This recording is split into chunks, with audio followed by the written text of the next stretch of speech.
பர்னபாஸ்.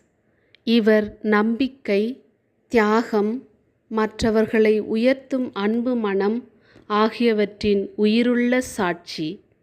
ஆறுதல் அளிக்கும் மகன், ஊக்கமளிக்கும் மகன் என்று அர்த்தம் தரும் அவரின் பெயருக்கு ஏற்றபடி அவர் பிறரில் நல்லதையே கண்டார். அவர்களை வாழ்வில் முன்னேறத் தூண்டினார். பவுல் கிறிஸ்துவர்களை துன்புறுத்தியதால் அனைவரும் அவரை அச்சத்துடன் பார்த்தபோதிலும் பர்னபாஸ் மட்டும் அவரில் ஏற்பட்ட மாற்றத்தை உணர்ந்து நம்பினார்.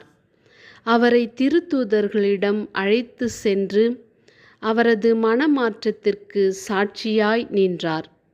ஒரு மனிதனின் புதிய வாழ்க்கைக்கு கதவை திறந்தவர் இவர்.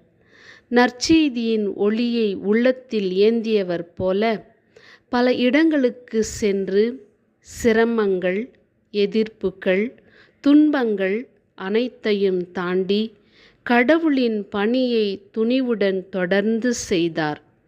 அவர் சென்ற இடமெல்லாம் நம்பிக்கை மலர்ந்தது. மனம் உடைந்தவர்கள் உற்சாகம் பெற்றார்கள். உடைந்த உறவுகள் மீண்டும் இணைந்தது.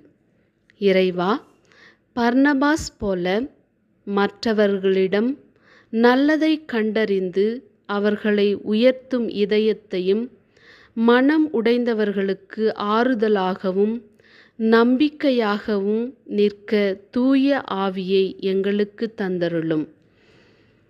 நாங்கள் வாழும் இடங்களில் ஒற்றுமையில் உறவுகளை பேணி பாதுகாக்கும் கருவிகளாகவும், நற்செய்தியை தைரியமாக அறிவிக்கும் சாட்சிகளாகவும், உண்மையை அன்புடன் பேசும் நல் நாவையும், நல்லதை செய்ய முன்வரும் தாராள இதயத்தையும் எங்களுக்கு அருளும்.